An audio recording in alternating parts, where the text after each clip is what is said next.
आणि आता पाहूयात सविस्तर महामुंबई। महाविकास आघाडी आणि इतर पक्ष आणि संघटनांच्या महामोर्चाला अद्याप पोलिसांची परवानगी मिळालेली नाहीये। पण परवानगी मिळो अथवा न मिळो, महामोर्चा निघणारच सांगत महाविकास आघाडीनं वाचाळवीरांवरती हल्लाबोल करण्याचा निर्धार केलाय।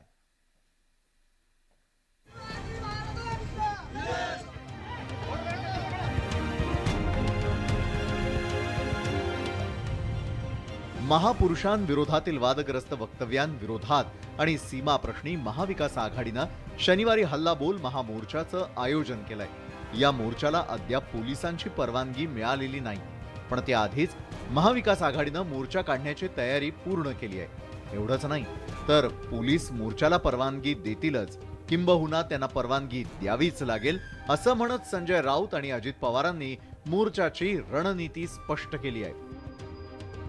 मोर्चाला परवानगी मिळेल, कारण या देशामध्ये लोकशाही आहे। या देशामध्ये अजून अधिकृतपणे हुकुमशाहीची घोषणा झालेली नाही आणि लोकशाहीमध्ये लोकशाही मार्गाने केलेलं आंदोलन, त्या आंदोलनास सरकार आडकाठी आणू शकत नाही।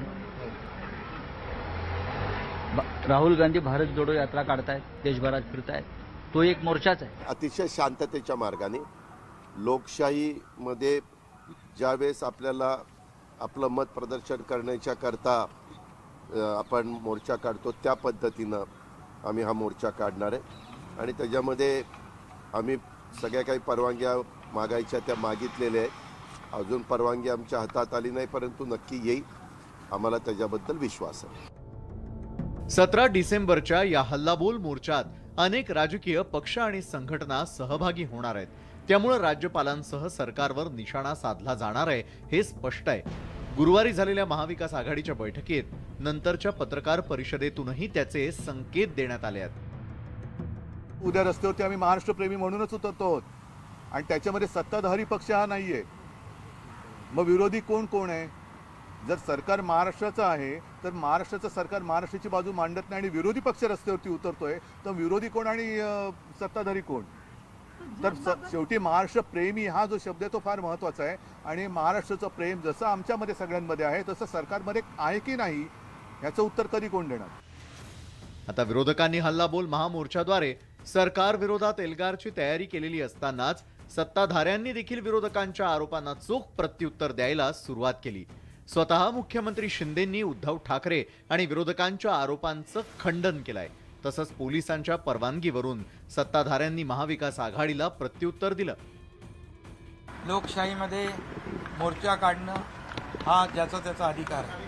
सरकार लोकशाहीच्या नियमाप्रमाणे लोकशाहीमध्ये ज्या ज्या गोष्टी आपल्याला ज्या काही करता येतात त्याच्यामध्ये कुठलंही अडकाठी सरकार आणणार नाही। आता यांनी जो मोर्चा निश्चित केला आहे तो जर हायकोर्टाच्या आदेशाच्या चौकटीत असेल तर सरकार कोणाचंही असो, पोलीस हे कोण्या राज्यकर्ते पक्षाचे असू शकत नाही, ते परवानगी 1,00,000% देईल। पण मला यांनी कोणत्या रस्त्यावर परवानगी मागितली? आता हायकोर्टाच्या आदेशाचं उल्लंघन करायचा अधिकार तर कोणालाही आहे। तो हायकोर्टाला ऐकायचंच नाही असं जर कोणी ठरवायचं असेल तर ते ठरवता येईल। हायकोर्ट त्याच्या संदर्भात कंटेम्प्ट घेऊन काय करायचं ते हायकोर्ट ठरवेल। महापुरुषांसंदर्भातील वादग्रस्त विधान आणि सीमावादाच्या मुद्द्यावर विरोधकांनी सरकारला कोंडीत पकडण्याची तयारी केली आहे। त्यामुळे आता सत्ताधारी विरोधकांची ही रणनीती कशी हाणून पाडतात हे पाहणं महत्त्वाचं ठरणार आहे। Bureau report, news 18 Lokmat. Mahavikas आघाडीकडून येत्या 17 तारखेला मुंबईमध्ये हल्लाबोल मोर्चा काढण्यात येणार आहे। या मोर्चाचा टीझर प्रसिद्ध झालाय। सवाला भेट दिली आणि त्यावेळी ते बोलत होते।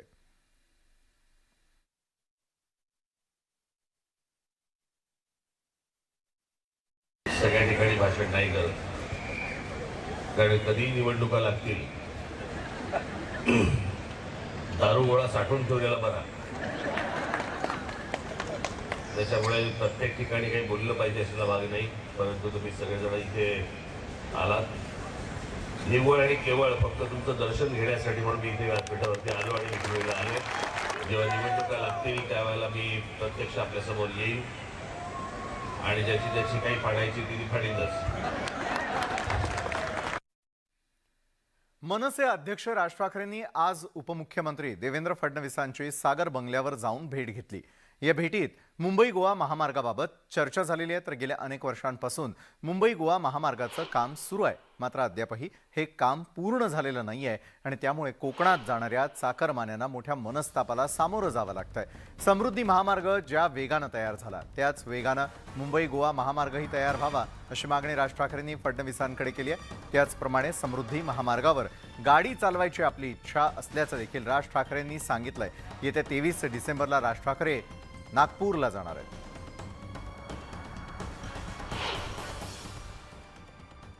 मी आज देवेंद्र फडणवीसांना भेटलो. याचं कारण मी आता कोकण दौरा करून आलो आणि समृद्धी महामार्ग इतक्या कमी काळामध्ये इतका चांगले रस्ता झालेला आहे मुंबई ते शिर्डी ते नागपूर, आणि गेले 15-1 वर्ष मला वाटतं जास्तीच असेल आणि कोकणाचा रस्ता हा रखडलेला आहे. अजून काही ठिकाणी भूसंपादन पण झालेलं नाहीये. तर अशा सगळ्या परिस्थितीमध्ये एक तुम्हाला साधारणपणे गोवा ते काही पुढचा एक भाग जरा झालेला दिसतो आणि तो चांगला झालाय, पण पुढचा सगळाच अख्खा वाट लागलेली आहे त्या रस्त्याची आणि त्याच्यामुळे कित्येक लोक हे आता पुणा मार्ग कोल्हापूर मार्ग तो पत्करतात आणि कोकणात कोणी जात नाही. तर तोही मार्ग लवकरात लवकर त्यांनी समृद्धीसारखाही करावा आणि कोकण समृद्ध करावं. मी आत्ता गाडीत बोलत होतो की मला मुंबई ते नागपूर जायचंय गाडीने, समृद्धी महामार्ग जायचंय नागपूरला. मला स्वतः गाडी चालवत जायचंय. जरा एकदा तिकडचे सगळे धोके कळू देत, त्या मार्गावरचे एकदा ते निपटले की जाईल, निश्चित जाईल. छत्रपती शिवाजी महाराजांचं जन्मस्थळ चुकवल्यानं विरोधकांनी प्रसाद लाड यांच्या विरोधात रान उठवलेलं होतं, पण आता खुद्द संजय राऊत यांनी डॉक्टर बाबासाहेब आंबेडकरांचं जन्मस्थळ चुकवलंय. बाबासाहेबांचा जन्म महाराष्ट्रामध्ये झाल्याचं वक्तव्य संजय राऊतांनी केलं. बाबासाहेबांचा जन्म मध्य प्रदेशातील महू या ठिकाणी झालेला होता, पण संजय राऊत यांनी बोलण्याच्या ओघात बाबासाहेबांचा जन्म महाराष्ट्रात झाल्याचं सांगितलं. सर्वज्ञानी राऊतांचं अगाध ज्ञान अशा शब्दात भाजप महिला मोर्चाच्या अध्यक्षा चित्रा वाघ यांनी राऊतांवर निशाणा साधलाय.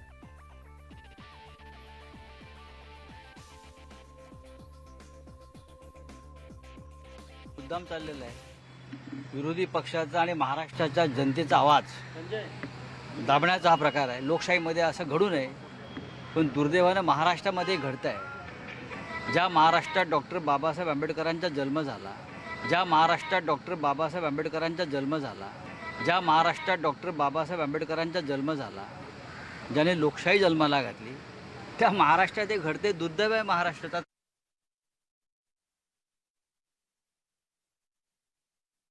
माननीय बाबासाहेब आंबेडकरांचा जन्म हा महाराष्ट्रामध्ये झाला हे त्यांनी सांगणं म्हणजे मला तर खरं यावर काय बोलावं हेच कळत नाहीये. महू काय महाराष्ट्रामध्ये आहे का? जेवढं साधं 2री-4थीच्या मुलाला जरी विचारलं तरी तो सांगेल माननीय बाबासाहेब आंबेडकरांचा जन्म हा कुठे झाला. पण तो राऊत साहेब एकदम ठोकून सांगतायत की त्यांचा जन्म महाराष्ट्रामध्ये झाला. म्हणून मला काय प्रतिक्रिया द्यावी या विषयावर हे मला खरं कळत नाहीये. कारण संजय राऊत साहेब सकाळपासून हेच काम करतात. कोणी काही चुकलं की लगेच त्याच्यावर अगदी तुटून पडतात. म्हणून आज त्यांचं ज्ञान या ठिकाणी जनतेसमोर आलेलं आहे. साधी गोष्ट आहे. बाबासाहेब आंबेडकरचा जन्म कुठे झाला तर मग माहीत नसेल तर मग बोलू नका. संजय राऊत हे लोका सांगे ब्रह्मज्ञानी स्वतः कोरडं पाषाण अशा प्रकारचं त्यांचं ज्ञान पुन्हा एकदा महाराष्ट्रातल्या जनतेसमोर या ठिकाणी आलेलं आहे. स्वतःला विश्वव्यापी संपादक, मग किती खप आहे मला माहीत नाही, संपादकी आहेत की नाही मला माहीत नाही. डॉक्टर बाबासाहेब आंबेडकर जे विश्वरत्न म्हणून आम्ही बोलतो, त्यांच्या बाबतीत खोटा इतिहास, त्यांचा जन्म कुठे झाला हे सांगून अक्कल पाजळण्याचा जो प्रयत्न संजय राऊतांनी केला त्याचा आम्ही धिक्कार करतो. रोज सकाळी महाराष्ट्राला ज्ञान देणारे सर्व ज्ञानी इतके अज्ञानी असतील ज्याचं दर्शन आज महाराष्ट्राला झालंय. भारतरत्न डॉक्टर बाबासाहेब आंबेडकर यांचा जन्म महाराष्ट्रात नाही, मध्य प्रदेशातल्या महू इथं झालाय, इतकं सामान्य ज्ञान असू नये.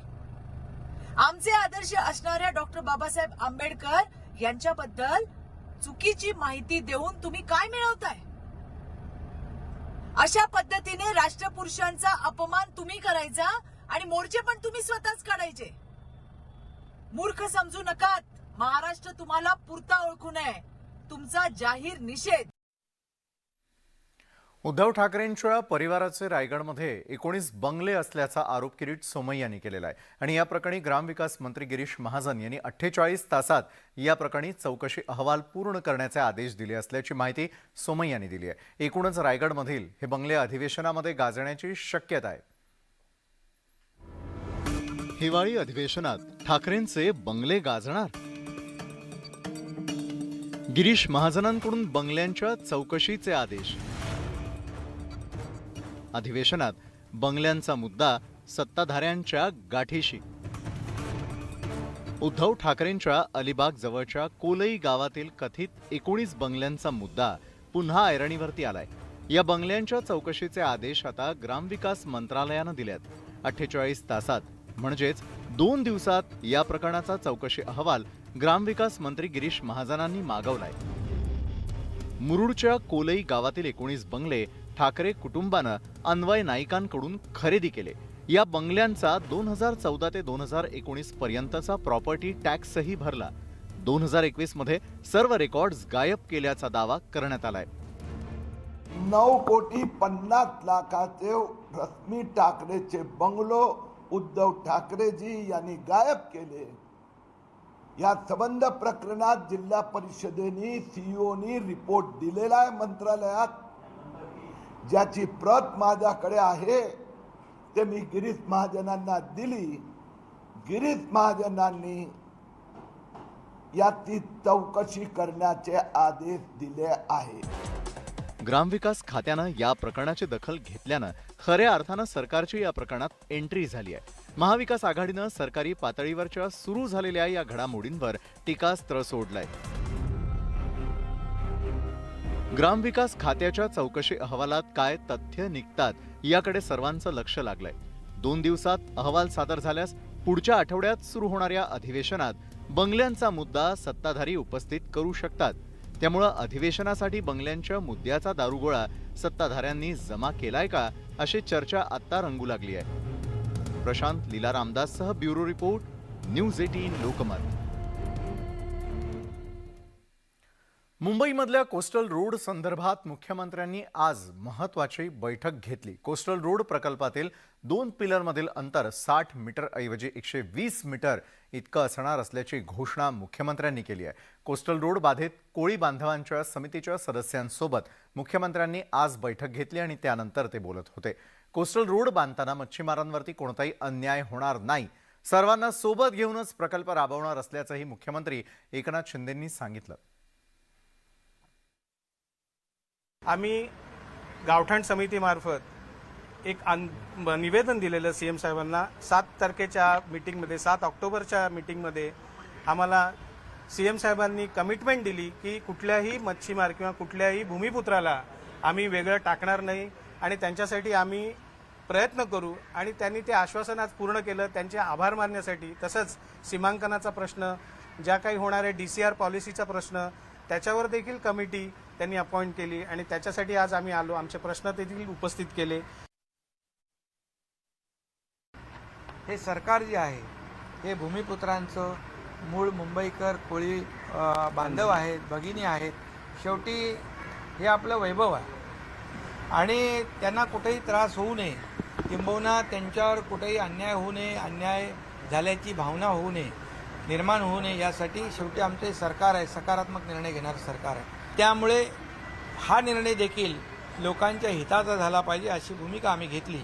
मी आणि उपमुख्यमंत्री आणि आमच्या सर्व लोकांनी भूमिका ही घेतली की ज्या ठिकाणी आपण प्रकल्प राबवतोय, आमच्या बाळासाहेबांची देखील हीच भूमिका होती. विकास करत असताना त्या विकासामध्ये जे लोक येत आहेत, राहत आहेत, त्यांच्यावर अन्याय होता कामा नये. त्यांच्या कन्सेंटने, त्यांच्या संमतीने या ठिकाणी प्रकल्प पुढे गेला पाहिजे अशी भूमिका सरकारने घेतली. मुंबईमध्ये पुन्हा एकदा भ्रष्टाचाराची चर्चा सुरू झालेली आहे, कारण वरळीतल्या बीडीडी चाळींच्या पुनर्विकासात मोठा भ्रष्टाचार झाल्याचा आरोप मनसेनं केलाय. तसंच स्थानिक आमदार आदित्य ठाकरेंचा भ्रष्टाचाराला आशीर्वाद असल्याचा दावाही मनसेनं केलेला आहे.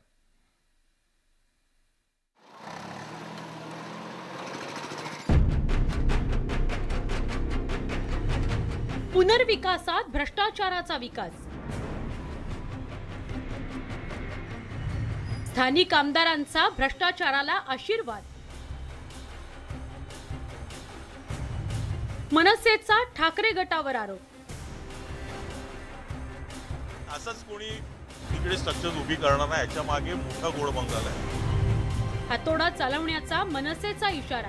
आमचा हातोडा चालेल, मनसेचा हातोडा चालेल. त्याच्यावर वरळीत भ्रष्टाचाराची खोली वाढली. जांभोरी मैदानातल्या कामगार कल्याण केंद्र आणि सार्वजनिक बांधकाम विभागातील कार्यालय परिसरात या प्रकारे अनेक अनधिकृत खोल्या रात्रीतून बांधण्यात आल्या आहेत. लॉकडाऊनच्या काळात हे अनधिकृत बांधकाम झाल्याचा आरोप मनसेनं केलाय. बीडीडी चाळीच्या आजूबाजूला 2 बाय 2 फुटाचे अनधिकृत गाळे बांधून विकण्यात आले. या गाळ्यांना जागेवर दाखवून त्या बदल्यात फ्लॅट मिळवण्याचा हा घोटाळा असल्याचा आरोप केला जातोय. वरळी बीडीडीत असे शेकडो अनधिकृत गाळे बांधले गेल्याचा आरोप मनसेचे माजी नगरसेवक संतोष धुरी यांनी केलाय. ही स्ट्रक्चर इकडे उभी राहतात, याच्या मागे मोठा गोड बंगाल आहे, मोठा भ्रष्टाचार आहे. ही स्ट्रक्चर उभी करण्यामागे असंच कोणी तिकडे स्ट्रक्चर उभी करणार नाही, याच्या मागे मोठा गोड बंगाल आहे. स्थानिक आमदार आदित्य ठाकरे आणि सुनील शिंदे यांचा या अनधिकृत कृत्याला आशीर्वाद असल्याचा गंभीर आरोपही मनसेनं केलाय. तुमच्या माध्यमातून एकदा त्यांना विनंती करतोय किंवा लवकरात लवकर एकदा शेवटची विनंती आहे, नाहीतर मग आमचा हातोडा चालेल, मनसेचा हातोडा चालेल. त्याच्यावर अनधिकृत खोल्या अधिकृत करण्यासाठी षडयंत्र रचण्यात आल्याचा थेट आरोप मनसेनं केलाय. तर मनसेच्या या आरोपांचा शिवसेना उद्धव बाळासाहेब ठाकरे पक्षानं जोरदार समाचार घेतलाय.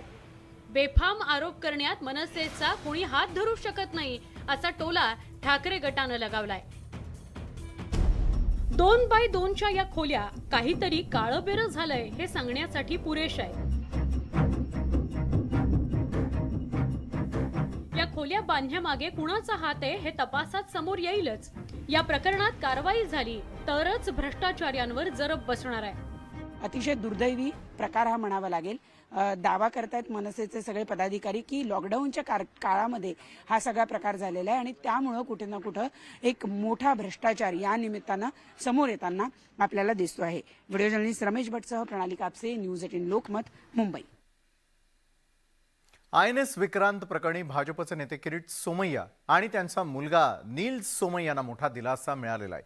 सोमय्या पिता पुत्रांना विक्रांत बचाव घोटाळ्यातून क्लीन चिट मिळाली आहे. पुरेसे पुरावे उपलब्ध नसल्याचा दावा करत मुंबई पोलिसांच्या आर्थिक गुन्हे शाखेनं सी समरी अहवाल कोर्टात सादर केला.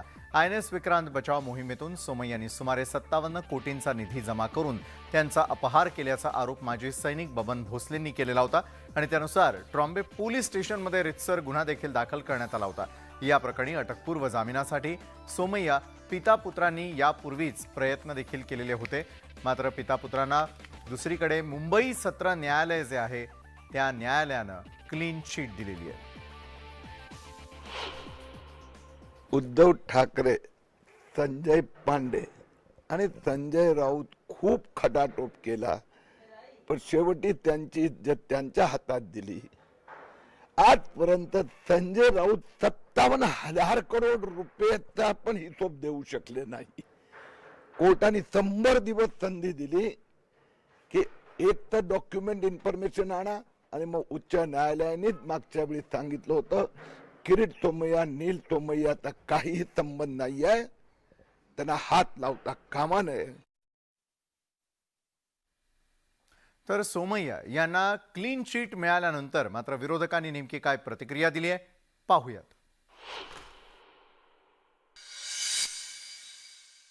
सरकार बदलल्यावरती अशा अनेक गोष्टी ज्या अपेक्षित असतात त्यातली ती एक गोष्ट आहे. याचा अर्थ तो विषय संपलेला नाही. विक्रांतच्या संदर्भात पैसे गोळा झालेले आहेत हे सगळ्यांनी पाहिलं. मग तो 1 रुपया असेल किंवा 50 कोटी असतील. पैशाचा अपहार हा झालेलाच आहे. पण त्याच्यावर आता काय एका कोर्टाने त्याचं काय दुसरं कोर्ट आहे, अपीलात जाता येईल. आणि नक्की काय सत्य आहे आता एक तर आहे, मला असं वाटतं की संजय राऊत यांनी सुद्धा सांगितलं की बा याच्यावर त्यांचं सरकार आहे, तर EOWने क्लीन चिट दिल्यानंतर कोर्ट काय करणार अशी परिस्थिती झाली असेल. परंतु मुळात खोलात जाऊन काय पाहिलं वगैरे आता तो काही मला जास्त अभ्यास नाही, त्यांचा जास्त अभ्यास आहे संजय राऊत.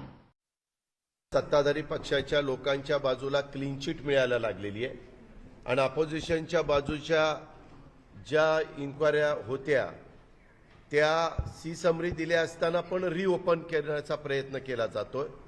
त्याच्यामध्ये पुन्हा चौकशी करण्याच्या बद्दल पावलं उचलली जातात. हे राजकीय सूड भावनेतनं हे केलं जातंय असं म्हणायला वाव आहे, जागा आहे. निश्चितपणे तशा प्रकारची शंका सर्वसामान्यांच्या मनामध्ये आल्याशिवाय राहणार. बरं, सिनेमात आणि CCTVच्या माध्यमातून आपण आतापर्यंत अनेक प्रकारच्या चोऱ्या आणि चोर देखील पाहिलेले आहेत. मात्र कधी कुटुंबवत्सल चोर तुम्ही पाहिलेला आहे का? त्याचं कारण असं आहे की डोंबिवलीत असाच एक चोर CCTV कॅमेऱ्यामध्ये कैद झालेला आहे, ज्यानं आतापर्यंत चोऱ्या करत धुमाकूळ तर घातलाय. मात्र या कुटुंबवत्सल चोरानं कसली केली आहे चोरी, पाहूयात आमच्या या विशेष रिपोर्टमधून. Milk powder, protein powder, diaper,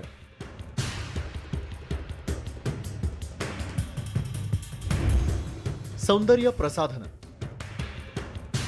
सिनेमात हिरे आणि सोन्याची चोरी केली जाते. जगभरात असे चित्रपट पाहिले जातात. अर्थात हे झालं रिअल लाईफ.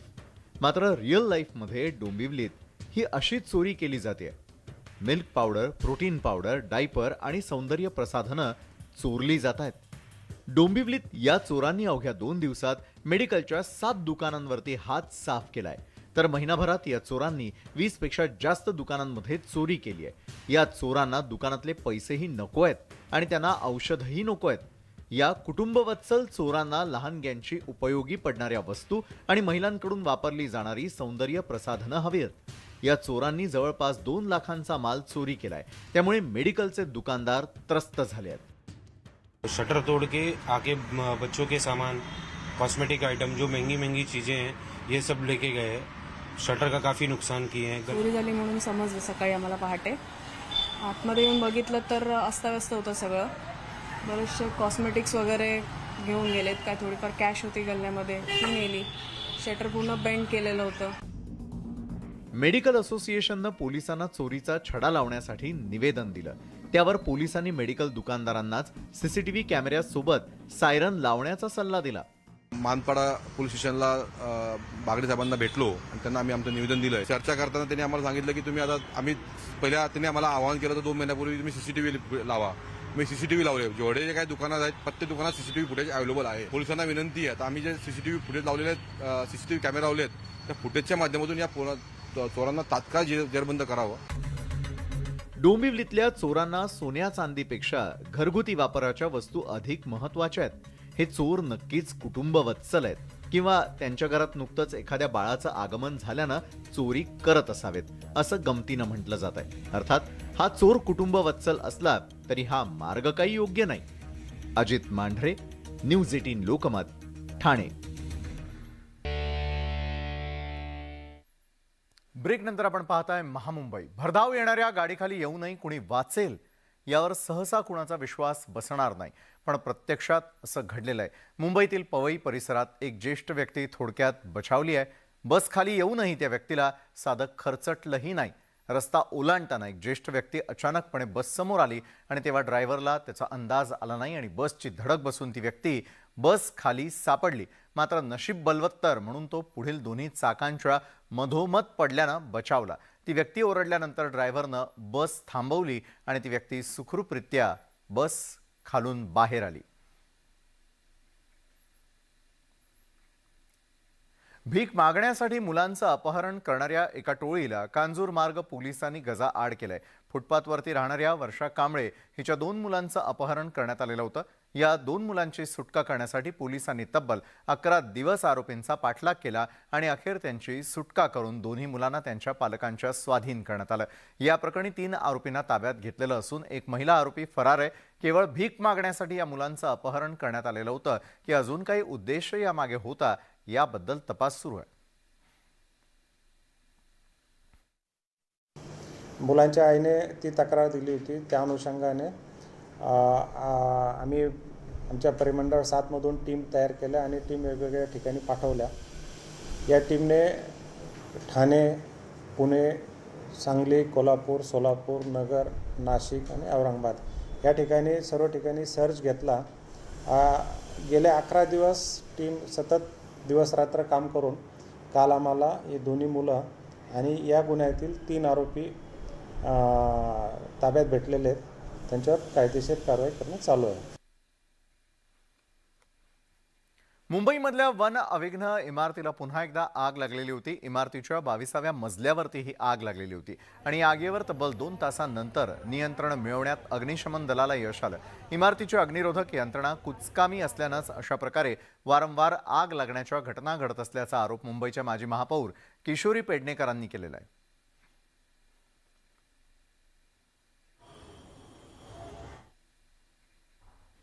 इतरही महत्त्वाच्या घडामोडी जाणून घेण्याआधी वेळ झाली एका छोट्याशा ब्रेकची.